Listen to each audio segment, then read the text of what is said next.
In February of 1970, the Weathermen made their first attack, and it was on Judge Murtagh, I think, who was the judge presiding over the case known as the Panther 21. These were 21 Black Panther members being tried.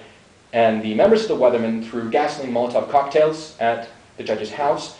And it was basically a failed arson attempt. They lit like the overhang of his house out front on fire, but didn't actually successfully get the house itself. They also did, however, light a car on fire successfully, so good for them. The same month, there was a bombing of a police station where one officer was injured and another killed. The Weather Underground was suspected but never claimed responsibility, which for me would say they probably didn't do it because they really liked claiming responsibility for the things that they did. In 1970, the Weather Underground actually did manage to blow up their first building, their own.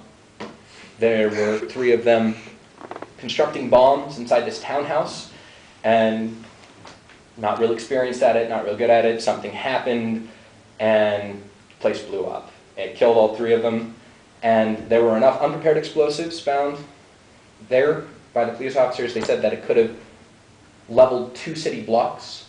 And so, there were some major shifts in the Weather Underground. First of all, the FBI started looking at these guys and saying, well, they might be incompetent, but they're actually dangerous. They're willing to blow stuff up, apparently.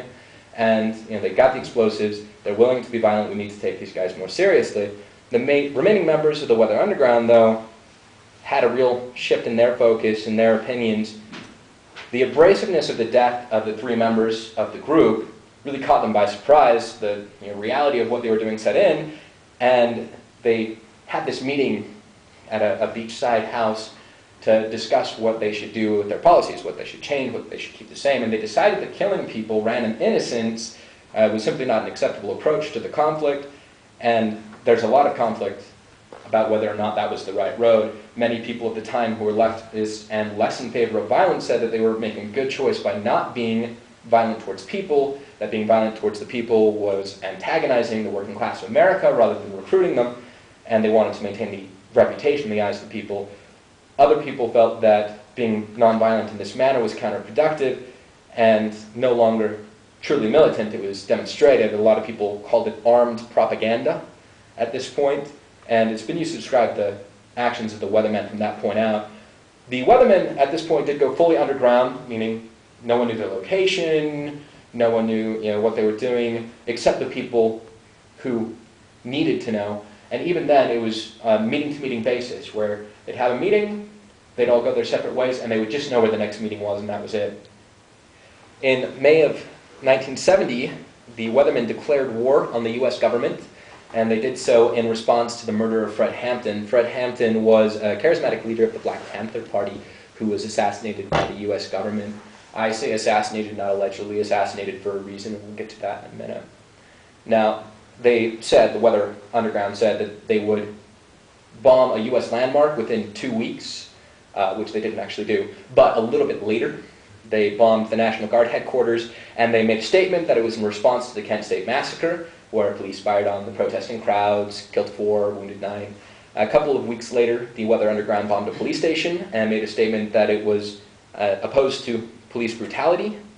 They bombed the Presidio Army base on the 11th anniversary of the Cuban Revolution in July. Now, when I go over these bombings, one important thing to remember is they didn't kill people. They actually were pretty successful in not killing people. They issued evacuation notices. They waited until people weren't there. They blew up buildings and basically didn't hurt people. So they were actually fairly successful at not taking lives with that approach. In late 1970, the Weathermen got some publicity for assisting in the prison break of Timothy Leary. Timothy Leary was this pro-LSD, very far-out sort of guy, and they broke him out of prison and got $20,000 for that from the Brotherhood of Eternal Love, which was a psychedelics distribution organization. Now, nice, right? In October, the Weathermen bombed the Queen's Courthouse in New York City to show sympathy for the Empire State Prison uprisings and the Harvard Center for International Affairs, and that was to protest the Vietnam War. In March, they bombed the U.S. Capitol in protest to the American invasion of Laos, and that's the most damage they ever did. They did what, in today's terms, was $1.62 million in damages. Now, in August of 1971, they bombed the California State Corrections Department office in San Francisco's Ferry Buildings in response to the shooting death of prison activist George Jackson, who was also almost certainly assassinated by the U.S. government. Now, in September of 1971, they bombed the New York Department of Corrections office. In solidarity, 29 inmates killed at Attica State Prison. In May of 1972, they bombed the Pentagon to celebrate Ho Chi Minh's birthday, so happy birthday, Ho Chi Minh. In May of 1973, they bombed the New York's 103rd Precinct House to retaliate against the NYPD's killing of a 10-year-old black boy. In September of 1973, they bombed the ITT headquarters in Manhattan in response to the US-backed coup d'etat in Chile. Just mentioned by him, except he said it's cool in Chile. Right? In March of 1974, they bombed the San Francisco offices of the Department of Health and Education Welfare to criticize the forced sterilization of poor women. In May of 1974, they bombed the California Attorney General's office after the shootout deaths of 6 members of the Symbionese Liberation Army. In June of 1974, they bombed the Gulf Oil's Pittsburgh headquarters in retaliation for its work in Angola. And also in 1974, the leaders of the Weather Underground allied with a guy named Landgraf, an expelled member of the Communist Party, to write a new manifesto, The Prairie Fire, the Politics of Revolutionary Anti-Imperialism. And it was a manifesto that really actually did get a whole lot of positive attention from leftists in the US.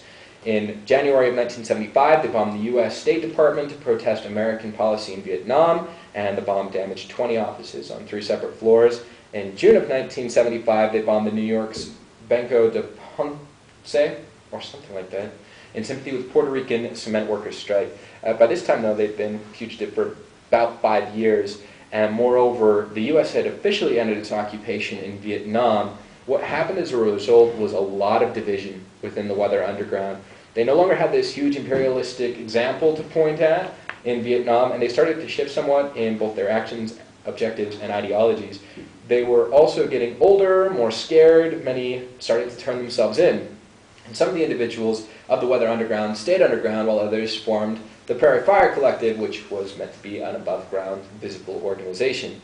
Part of the reason a lot of these people were turning themselves in, and why the Prairie Fire organization was able to go above ground, was because they were basically let off the hook for everything they did. In 1973, the US dropped most of the charges against them for a very specific reason. There was a different group who called themselves the People's Commission for the Investigation of the FBI. And this group broke into some FBI offices and took a look at some files, and they found out about something called COINTELPRO. Have you guys heard of COINTELPRO? Make a great history lecture. It's really, really interesting, actually. COINTELPRO, the counterintelligence program, was the government group that was basically allowed to break the law, and they did so a lot, and violently, and with very clear objectives of destroying anti-government groups. That included things like the Black Panther, a lot of the anti-war groups, of course the Weather Underground, and other, really, really dangerous men like Martin Luther King. So they were out literally to destroy these different groups because they threatened the US government. Evidence surfaced. The People's Commission actually leaked all this to the press, and it had evidence of violent and illegal actions, including things like breaking and entering, illegal wiretaps, basically torture, threatening witnesses, people like that, by dangling them by one leg out of the window, all that sort of thing, in order to get information out of them. And though COINTELPRO didn't specifically say, yeah, we assassinated these people, it had evidence that clearly some of these people who ended up dying in mysterious circumstances were targets on the list of COINTELPRO. So it's actually pretty clear. And Fred Hampton, they have pictures of the bloody mattress where he was supposedly resisting arrest violently, but just quite obviously was shot in his sleep in bed. Now, basically, they couldn't have a trial for the Weather Underground, any of the members, because they had obtained almost all of their evidence in illegal ways. So they let them off the hook. They basically said, we did everything that we're not supposed to be able to do, so we can't prosecute you guys.